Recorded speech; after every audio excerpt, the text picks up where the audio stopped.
नमस्कार दोस्तों, मैं हूं अखिलेश सिंह और आप देख रहे हैं भूमि इनक्लेव वर्क्स एंड इंफॉर्मेशन। दोस्तों, आज मैं सेप्टिक टैंक से जुड़ी हुई कंप्लीट जानकारी आपको इस वीडियो में देने वाला हूं, वो भी मेजरमेंट के साथ। मैं आपको हर एक बारीकियां समझाने वाला हूं। इस वीडियो को देखने के बाद आपके मन में सेप्टिक टैंक से संबंधित कोई भी कन्फ्यूजन नहीं रह जाएगा। दोस्तों, ये काफ़ी बड़ा सा सेप्टिक टैंक बनाया जा रहा है। इसमें 2 पार्टीशन या 3 पार्टीशन आप अपने स्थिति के हिसाब से रख सकते हैं, और दोनों या तीनों पार्ट का क्या क्या काम है मैं इसको आपको समझाने वाला हूँ। तो जैसा कि इस सेप्टिक टैंक को बनाने के लिए खुदाई की प्रक्रिया शुरू हो गई है, जिसमें कि 2 लेबर लगे हुए हैं, एक खोद रहे हैं और एक लेकर जा रहे हैं। और इस सेप्टिक टैंक की अगर लंबाई चौड़ाई की बात की जाए तो यह 8 फीट लंबा, 6 फीट चौड़ा और 8 फीट गहरा बनाया जा रहा है। जो मैं अभी अभी लंबाई बताया हूँ इसका यही वाला है। और इसी की मिट्टी को यहाँ पे जो खुदाई के बाद निकला हुआ है, इसी की मिट्टी को यहाँ पे बगल में रख दिया गया है। उसी पे आप सेप्टिक टैंक के ढक्कन को डाल सकते हैं।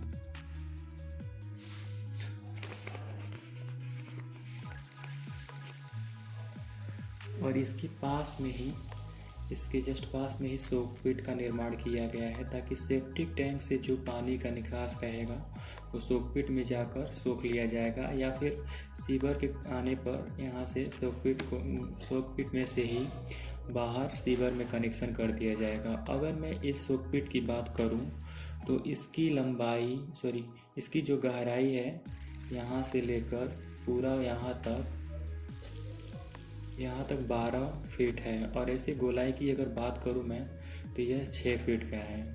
यह 12 बाई 6 का बना हुआ है और इन दोनों को मकान के अगले हिस्से में बनाया गया है।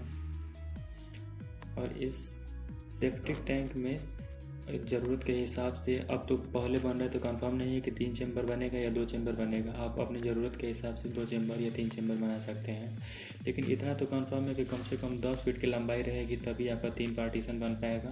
नहीं तो 10 फीट से कम रहेगा तो फिर केवल 2 ही पार्टीशन बन पाएगा। अगर मान लीजिए कि आप सेप्टिक टैंक के निर्माण में अगर आप चाहते हैं कि आपके परिवार के सदस्यों की लंबाई के हिसाब से इसको बनाया जाए, तो मान लीजिए कि अगर आपके परिवार में 10 सदस्य हैं, 15 सदस्य हैं, 20 सदस्य हैं, तो उसके हिसाब से इस सेप्टिक टैंक का निर्माण कराना चाहिए कि कितना डायमेंशन रखना चाहिए, कितना नहीं। अगर इस सेप्टिक टैंक की बात की जाए तो देख सकते हैं कि इसकी खुदाई हो गई है और इसमें नीचे से ईंट को बिछाकर और सूखा सीमेंट बालू मिक्स करके और इसमें बेस बनाया जा रहा है। अब ये बेस बन के तैयार हो गया है। अब इसकी अगले प्रोसेस में हम लोग देखेंगे और जानेंगे कि कैसे इसमें दीवार की जोड़ाई की जाती है और उसको 2 चैम्बर में बनाया जा रहा है या 3 चैम्बर में बनाया जा रहा है। नीचे ऐसे बेस बनाने से ये फ़ायदा होता है कि नीचे की जो लीकेज या फिर नमी की समस्या होती है वो नहीं आती है और नीचे काफ़ी मजबूत हो जाता है। या मैं थोड़ा सा और आपको क्लियर करके दिखा देता हूँ। अब देख सकते हैं कि इसमें जुड़ाई का कार्य शुरू हो गया है। और चूँकि जगह कम था, चारों तरफ पिलर पड़ गए थे, इसी वजह से केवल इसे 2 चैम्बर वाला बनाया गया है। जिसकी बाहरी सेप्टिक टैंक के बाहरी दीवारों की मोटाई की अगर बात की जाए तो यह 9 इंच की जुड़ाई की जाती है। और प्लास्टर करके या फिर प्लास्टर के बाद दोगा या पन्ना चढ़ाने पर इसमें टोटल 10 इंची का हो जाता है। अब इसकी जुड़ाई पूरी ऊपर हो चुकी है, ऊपर आ गई है। जितना फीट लंबाई ऊपर लेना था, गहराई लेना था, चौड़ाई लेना था। अब ये देख सकते हैं कि केवल इसमें 2 ही पार्टीशन बना है। पहले ही मैंने बताया था कि केवल इसमें जगह का थोड़ा सा कमी होने के कारण केवल 2 चैम्बर का बनाया गया है। एक चैम्बर की लंबाई की बात की जाए तो इसमें 4-4 फीट का चैम्बर निकला हुआ है।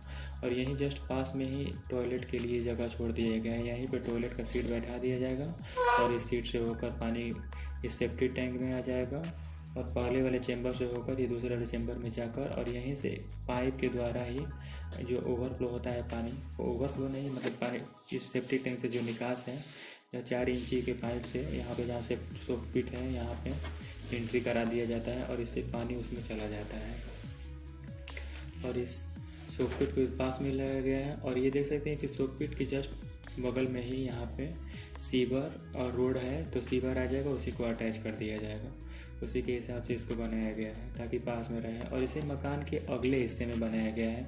जब भी सीवर आएगा तब भी आपको करने में नज़दीक रहेगा तो सही रहेगा अटैच करने में। अब इसकी सेफ्टी टैंक की जोड़ाई पूरी हो चुकी है।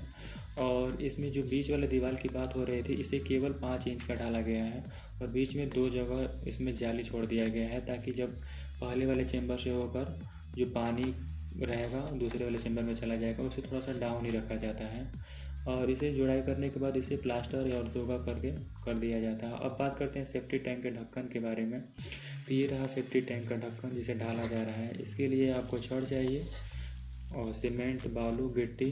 और छड़ों के बीच की लंबाई की अगर बात की जाए तो 4-4 इंची से लेकर 5 इंची तक आप अपने हिसाब से रख सकते हैं, ज़रूरत के हिसाब से कि कितना रखना है। और इस तरह हम लोगों का यह सेफ्टी टैंक का ढक्कन बन गया है, जिसे सूखने में कम से कम 2 या 3 दिन लग जाता है। 2 या 3 दिन के बाद ही आप उपयोग करिए। अगर आपका छोटा परिवार है तो आपको इतने बड़े सेफ्टी टैंक बनाने की ज़रूरत नहीं है।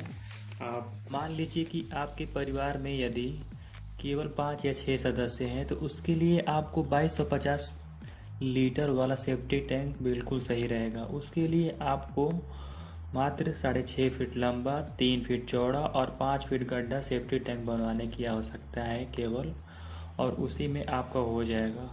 इतने बड़े सेफ्टी टैंक को बनाने की आपकी आवश्यकता नहीं है अगर आपका छोटा परिवार है तो। ये रही हमारे सेफ्टी टैंक बनाने की पूरी विधि। धन्यवाद।